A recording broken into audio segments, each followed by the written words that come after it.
Maseches Yevamos Daf contains the last amud in the third parak of the Masechta and the first amud in the fourth parak of the Masechta.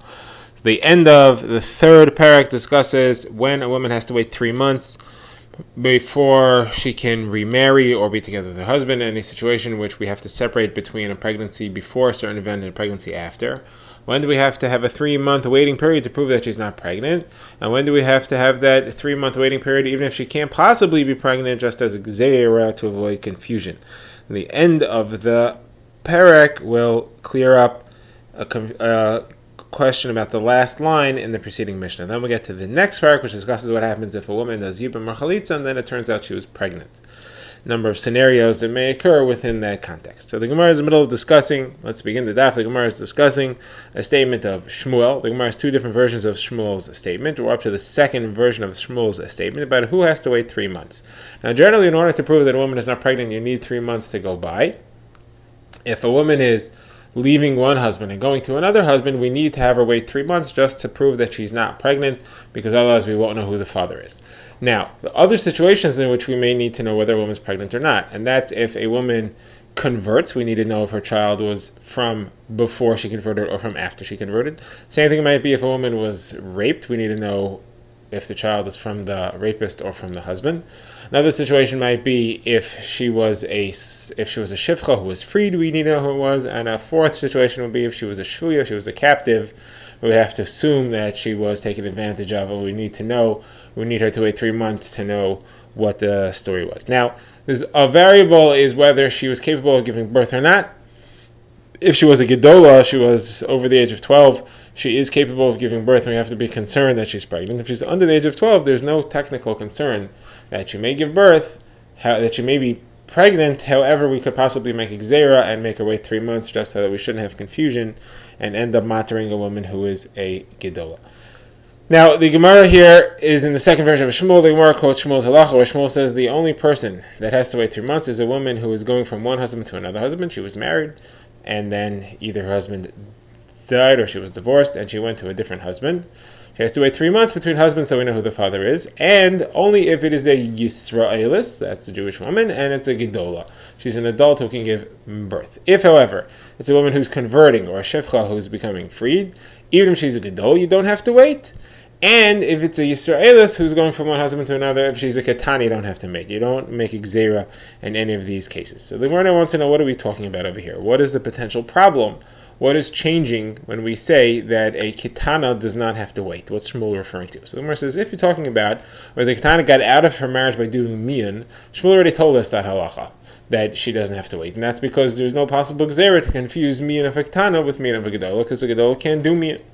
If we're talking about where she was divorced from her husband, there Shmuel says that she does have to wait, because we have a peferish statement of Shmuel, not a Mishnah of course, but a statement of Shmuel where he says that if a Ketana is Niskaresh, she does have to wait 3 months before going to another husband. Gzeira, we would get confused in the case where Gedola is divorced from her husband and going to another husband. So Shmuel must be referring to a case where Ketana was Mizana, that is, she had illicit relations, and we are concerned that if we allow her to get remarried within 3 months, then even a Gedola will get married within 3 months. On that, Shmuel says there's no concern, and we don't make that gzeira. And the reason is because it is uncommon, it's highly infrequent for a katana to be mizana, and therefore we don't make gzeiras in a rare, uncommon place. Okay, now the Gemara wants to know, though, what is the reason that Shmuel says that a giores or meshachres, a woman who is converting or being freed, which means she's transferring from the state of shivcha to the state of Yisraelis, how do we know, what is the reason that those women don't have to wait 3 months? Then we want to know if the child if she gives birth, whether she was pregnant with the child before she converted or after she converted. So where it says that the reason must be that he holds like Rabbi Yosi and Machlekes between Rabbi Yosi and Rabbi Huda. And Rabbi Yosi is of the opinion that if a woman doesn't want to get pregnant, she can avoid it. She has ways of using contraceptives, and therefore you don't have to be afraid that the woman got pregnant in a scenario which she wouldn't want to be pregnant, and you don't have to make her wait 3 months because she probably didn't want to get pregnant. Where do you see that? So there's a Brisa, which quotes as Machlekes between Rabbi Yosi and Rabbi Huda, talks about a woman who is converting, or a captive who is freed, or a shivcha who is being redeemed. All of them, Rabbi Huda says they have to wait 3 months because we're afraid that they're pregnant, and Rabbi says you don't have to wait 3 months. Now, what's Rav Yossi's reasoning? So the Gemara here is saying, so Shmuel obviously holds like Rav Yossi that you don't have to wait 3 months. Here, the question is, what's the reasoning behind it? So where it says 2 attempts at understanding. The first attempt is that Rav Yossi holds that these women all want to make sure that they don't get pregnant, and therefore they keep a moch nearby. They keep a contraceptive device to stop the zera from impregnating them.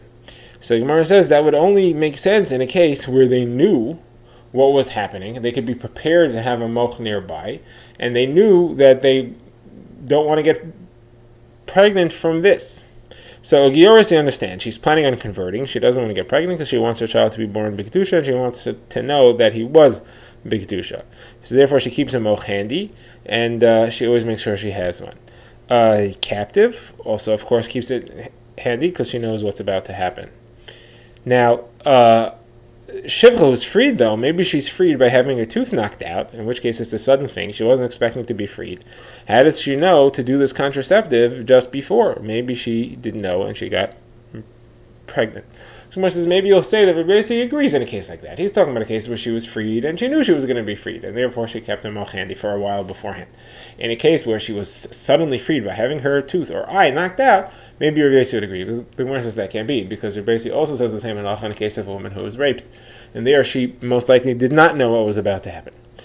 So Gemara therefore says Rabbi Yossi obviously holds that there's a simple contraceptive device which can be done after the fact, and that is if she assumes an odd position immediately after the zera enters her, she can make sure that it doesn't travel up to the womb. She can twist herself upside down in some form, and therefore make sure that she won't get pregnant from that. Now, that helps in a case where something happens suddenly that she wasn't planning, because she doesn't have to keep a moch nearby. She doesn't have to keep a contraceptive device. She could just do something afterwards.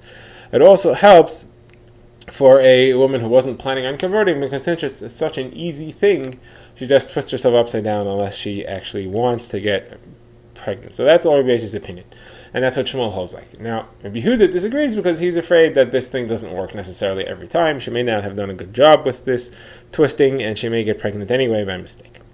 Okay, now the Gemara goes to the last part of the Mishnah. The Mishnah there is referring to the case where 2 men are each mekadesh a woman, and they swap wives by accident. So the Gemara says, the last line in the Mishnah, it said that if they were kohanos, that means if the women were daughters of kohanim, they become usher to other kohanim. They become usher to kohanim. So the Gemara challenges right away. A daughter of a kohen doesn't become usher if she has illicit relations. The wife of a kohen becomes usher if she has illicit relations, because she's usher to kohanim. Kohanim are not allowed to marry a woman who had illegal relations. The fact that her father was Kohen has nothing to do with it. So the Gemara says, okay, so change it. The Mishnah didn't say she was the daughter of Kohanim. The Mishnah said if they were the wives of Kohanim. So the Gemara says, that's also not true. It's true that if they're the wives of Kohanim, they're also to their husbands. But if they're the wives of Yisraelim, they're still also to Kohanim, because a woman is married to a Yisraelis and is raped, or she accidentally, mistakenly gets involved in illicit relations, and later her husband dies and she wants to marry a Kohen, she's still possible to Kahuna because of that action. Someone says, no, it doesn't mean to say here that she's possible to kahuna if she's a daughter of a Kohen, because even the daughter of a Yisrael, or even if she's married to a Yisrael, but if she has a illicit relationship, she becomes possible to kahuna forever after. It means to say that if she's the daughter of a Kohen, she doesn't get to have truma. Because she had illicit relations, she doesn't go back to her father's house completely. She doesn't go back into the fold of Kohanim, and she can't eat her father's truma.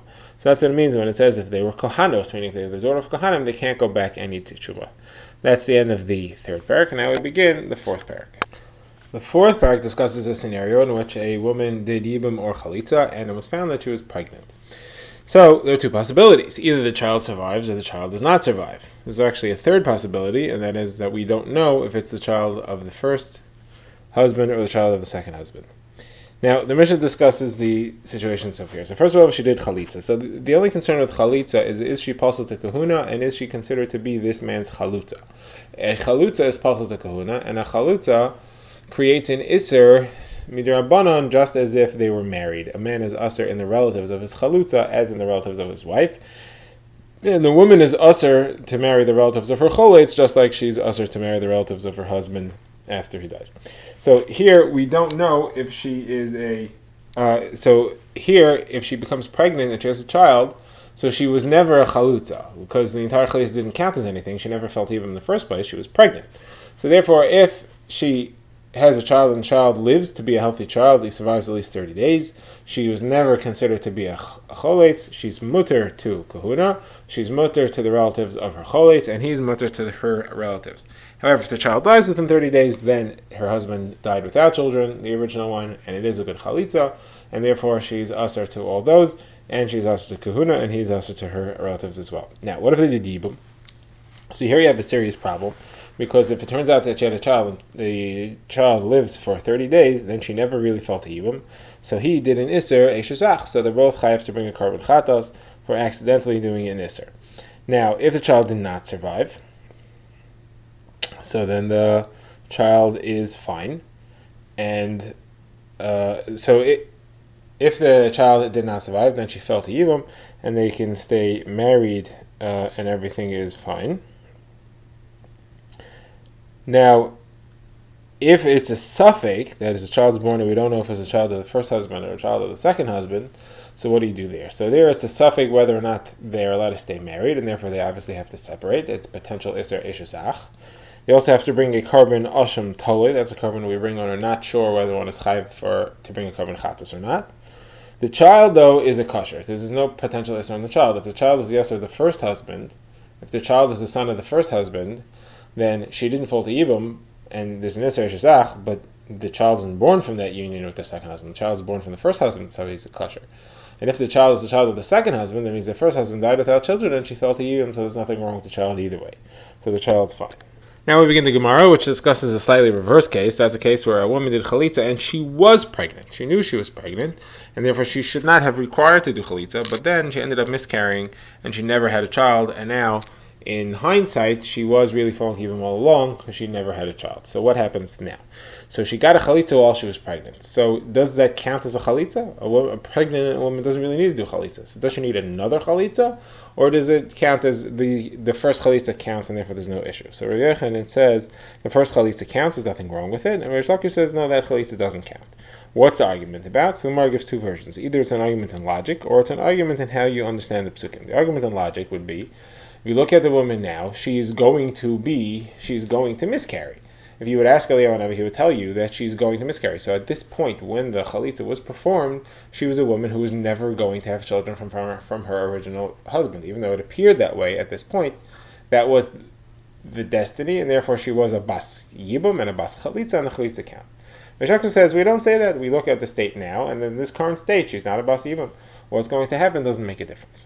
Now, there's also a possibility that the machlokes is in a pasuk. The Torah says ubein ein la. You only do yibum in a case where there has no child.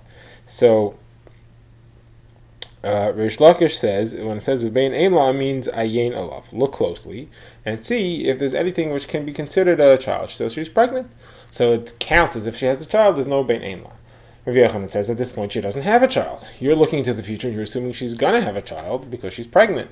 That is not called having a child, and in fact she never ended up having a child. So therefore she was a bas yibum and a bas chalitza even though she was pregnant. Now the Gemara goes into a number of proofs in this machlokes, and the first one is from our very Mishnah. The Mishnah had a case where the woman did chalitza and she was found to be pregnant. The second case there was that the child didn't survive, and the halacha was if the child does not survive, then it turns out that she fell to Yibum, and therefore she had a good chalitza, and the Mishnah rules that she is usher to her husband's relatives, and her husband is usher to her, well, not her husband, but her cholitz. She's usher to her cholitz relatives, and the cholitz is usher to her relatives, and she's passel to kahuna. So the first version of this Gemara is that Rav Yochanan says it's proof to him, and the second version is that Rish Lakish says it's proof to him. So Rav Yochanan says it's a proof to him because obviously you see that this counts as a good chalitza, even though she was pregnant at the time of the chalitza, because it's creating an isser, it's creating an isser cholitz, and it's creating an isser to kahuna. So obviously you see I'm right that a chalitza at the time of pregnancy counts. So Rish Lakish answers that's not a proof, it's just a chumrah. Really the chalitza doesn't count. It's not worth anything, and you need to do another chalitza. The brothers have to come do another chalitza. However, we are machmir to aser to kahuna, and to aser the husbands and the wife to the relatives, to aser the brother, the cholitz and the chalutza to the relatives. Because of chumrah, we want to be machmir to avoid confusion. Now, The other version is that Rish Lakish says it's proof to him, because the Mishnah just says that they're also to the relatives and they're puzzled to kahuna. The Mishnah never says that the brothers have to do another chalitza. It says Rish Lakish, according to Yechanan, it should say a much stronger halacha. It should say she requires another chalitza. Why does it say that? So it must be that she doesn't require another chalitza, because the chalitza counted. That is to say, according to Rav Yechanan, we have a problem. According to Rav Yechanan, this woman had a good chalitza, does not require another chalitza. So the Mishnah should say she doesn't require another chalitza. According to Rish Lakish, I can understand why the Mishnah doesn't say that, because she does require another chalitza, because the chalitza doesn't count, and therefore it makes perfect sense. Rish Lakish, as we said, holds that the chalitza at the time of pregnancy does not count. Why then does it say that she's also to her chalitz's relatives and he's also to her relatives, and she's pasuk kahuda? It must be that that's a chumrah. But if it was trying to tell me that it counted as a chalitza, it should say that brothers don't have to do another chalitza. So the Gemara says, Rav Yechanan will answer that really it's true, the brothers don't have to do another chalitza. The reason why we use the language of pasul and usher to relatives is because we had to use that language in the first case when we were talking about where the child did survive. That is the only halacha that's relevant in that case. There is no possibility of requiring chalitza there because nobody falls to yibum.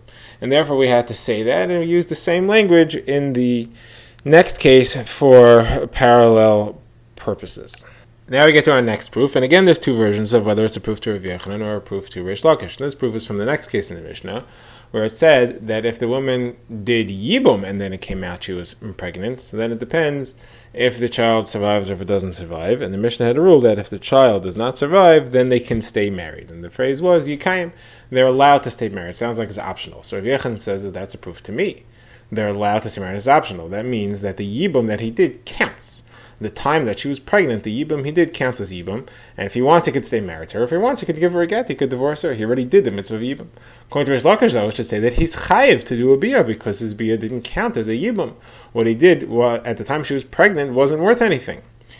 So how is Rish Lakish going to explain that? So the Gemara says Rish Lakish will just say that stay married doesn't mean that he's allowed to stay married to her. Stay married means that he has to stay married to her at least for one biyah. He has to do the biyah. Yikayim is not saying he could stay married, it's saying he has to, and he has to therefore do at least one biyah. Afterwards, he fulfills the mitzvah of yibum, he can do whatever he wants. Now, according to the approach that this is a proof to Rish Lakish, Rish Lakish says, according to me, it's very good that it says yikayim, because it means that he has to stay married to her, and he has to do a biyah. However, according to Rav Yechanan, that he already did chalitza, why does Mishnah say that he has to stay married to her? It doesn't make sense he has to stay married to her. He could do whatever he wants. He could divorce her. He already did yibum. So why does it say yikayim? It could say if he wants, he could stay married. If he wants, he doesn't. Why does it say yikayim? The Gemara says the word yikayim here again is just parallel to the previous case in the Mishnah, where the Mishnah said that if it turns out that the child survives, then he has to, then lo yikayim, then he has to separate from her. So here it says yikayim, he's allowed to stay married to her. Now the Gemara has another proof, this time from a different brisa. The brisa says somebody who does yibum to his yivama, and it finds out later that she was pregnant. So if there's a tzara, if there's another wife, that wife is not allowed to marry, because we don't know if this yibum counts or not. We don't know if this child is going to survive. We have to wait to see if the child survives. Now, the phraseology here is as follows. The tzara can't marry because maybe the child will survive. The Gemara says maybe the child will survive. If the child survives, then the tzara is for sure free to go. There's no yibum at all because the husband had a living child. So the Gemara says no, maybe the child won't survive. Maybe the child won't survive, and therefore she will be obligated to do the mitzvah of yibum, and she's got to do yibum, therefore she can't go marry someone else. Therefore, until we know if the child's going to survive or not, she has to stay around. So Gemara says that only makes sense according to the opinion that says that the yibum that was done to the pregnant woman, that for sure doesn't count, which is the opinion of Rish Lakish. However, if that yibum counted, so then even if the child survives, if the child survives, for sure they're all free to go, because there's no yibum. If the child didn't survive, is the only concern. According to Rav Yechanan, that yibum counted anyway, so why should the tzara have to wait to see what happens? If the child doesn't survive, so then there was yibum, and if the child does survive, then there never was any issue. So the Gemara says, so we have a problem here. What's Rav Yechanan going to do with this? So the Gemara has two approaches to this. Abaye says that there's no machlokas about whether yibum while pregnancy, whether that counts or not. Everybody agrees that counts. The machlokas is about chalitza. We assume that the same as the machlokas about biyah, there's a machlokas about chalitza. Rava says they can't be because we have a rule that anyone who could do yibum could do chalitza, anyone who could do chalitza could do yibum midaraisa. So here we have to have a different explanation. The same machlokas has to exist as to whether a bia counts when she is pregnant or not. Therefore, says Rava Rav Yechon explain it as follows: the Mishnah is saying the problem is not that maybe she will not be pregnant, that the child will miscarry. That won't be a problem because then the bia was a good bia. Then the yibum was a good yibum. The problem is that maybe she won't miscarry. Maybe she'll give birth to a healthy child, and therefore there was no yibum, and therefore the bia didn't count. The yibum didn't count at all, and therefore the tzara is still obligated in the midst of yibum. However, she only gets free once the child is born. As long as it's just a pregnancy, according to Yechon, that doesn't free the tzara. She has to wait till the actual birth. So we say she has to hang around, we mean she has to wait until the child's born. At that point, it doesn't matter because the child's already born, and if he survives, good. And if he doesn't survive, then there was already a